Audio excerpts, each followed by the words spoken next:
This is to demonstrate a gathering stitch or an ease stitch.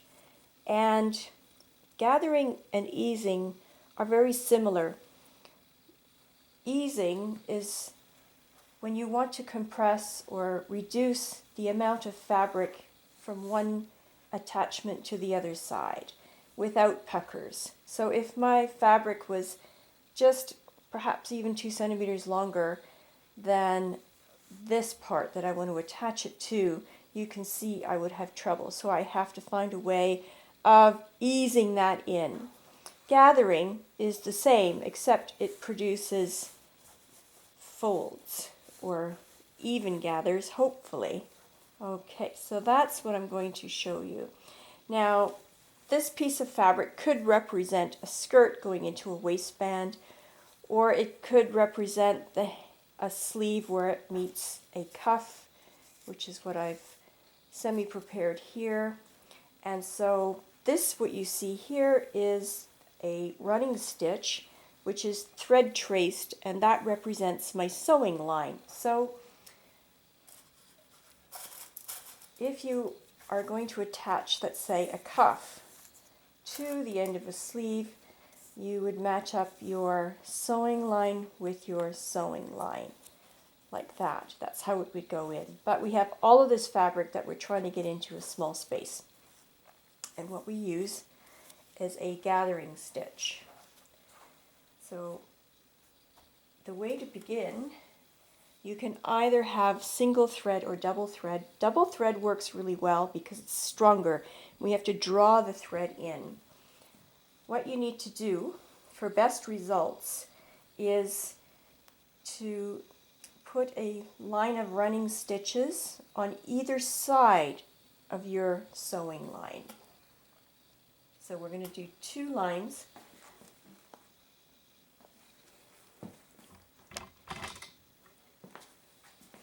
I will begin at one side, and you can see there are marking points here. So this is where it begins and ends. If it was a sleeve, you can see this is where the seam might be to join it together, or if it were a skirt, it would join to another panel, or if it were an apron, that's where your finishing would be. So you don't want to have your gathering threads go beyond those points. I'm going to begin at my end point here, and I'm going to create a series of running stitches. Now, the distance between each stitch and the length of each stitch will affect the type of gathering that you will create. The longer the stitch, goodness, get that out of the way. The longer the stitch and the longer the gap, the larger the gathering will be. So you need to get even stitches all the way across. I'm going to go ahead and go all the way to the end, and then I'm going to come back and go just below that line.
So now I've got 2 lines of stitching either side of my sewing line, and I've tried to keep the in and the out of the stitch very similar because that will control the gathering much better.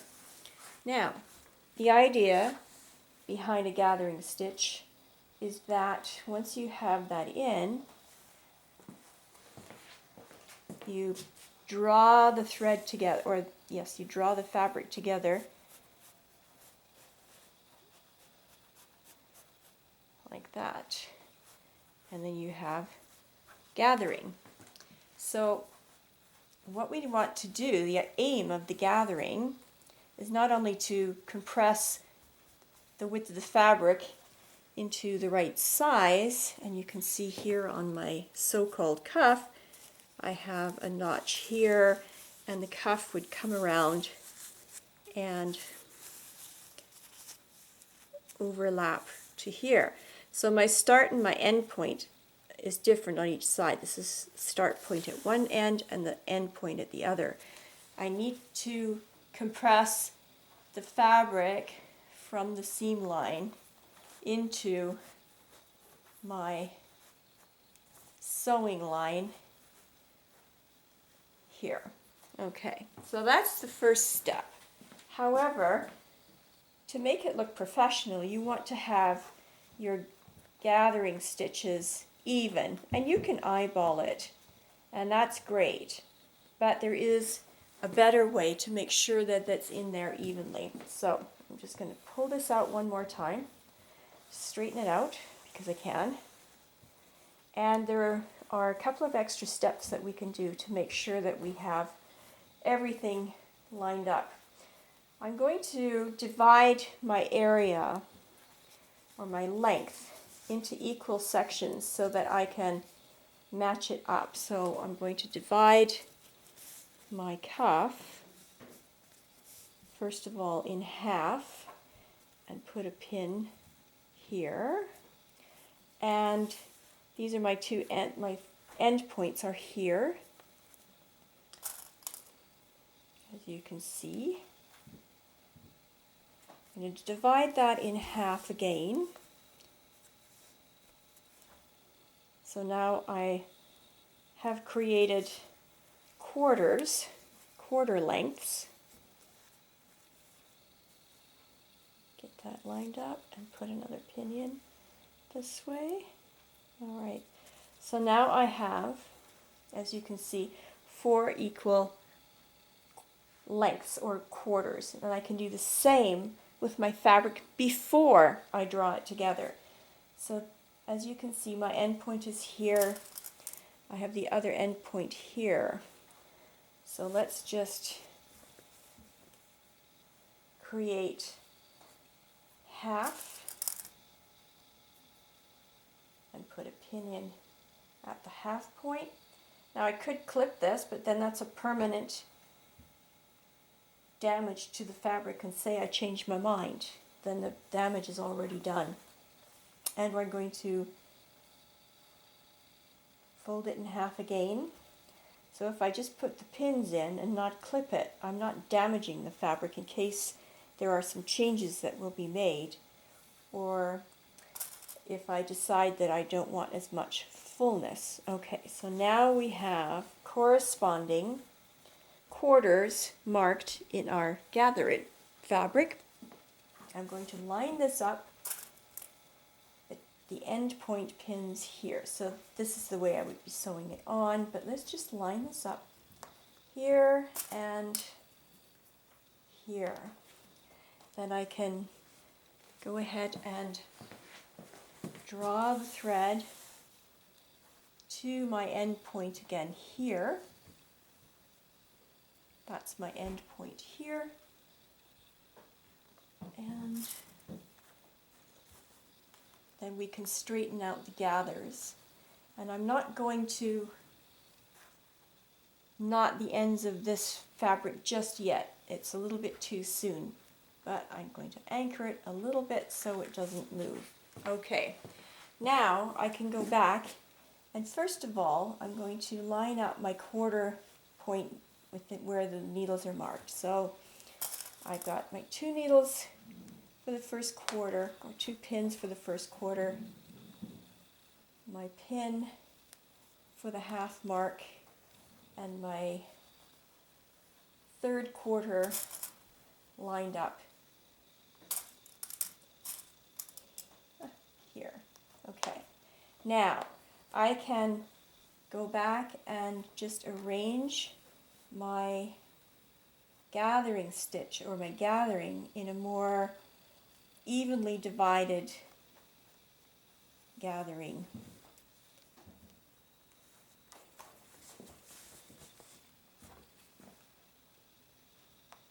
You can even divide up your sections to smaller areas to get it even more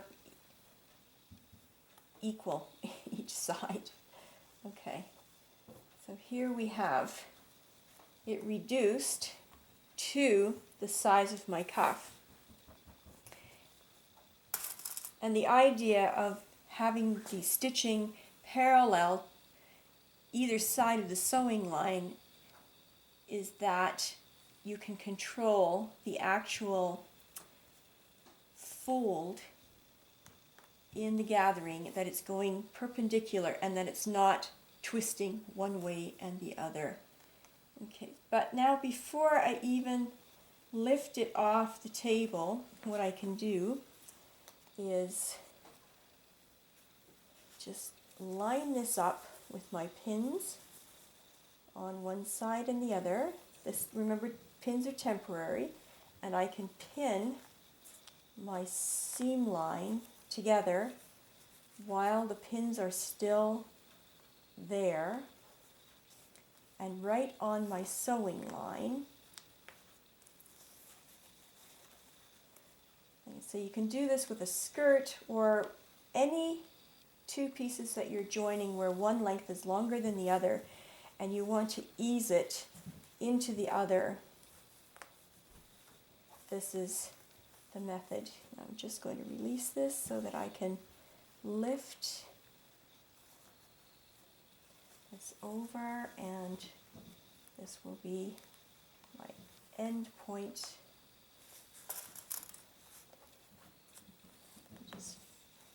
I'm going to check this though on the other side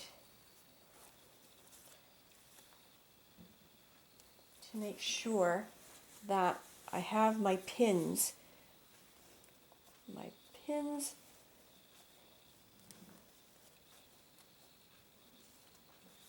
following my sewing line, so that when my pins are following my sewing line and I'm ready to sew this on, you can see that I have controlled the gathering and made it evenly divided into my cuff. So that is when I intentionally want it even. Say you intentionally want it uneven, well, then you just change your reference points or your register points. If you want to have more gathering in a sleeve, usually a full sleeve, that has more gathering under the wrist rather than over, it looks far more sophisticated than having it evenly divided. But that's another lesson for the future. However, that is how you control the gathering and easing the fabric into a cuff.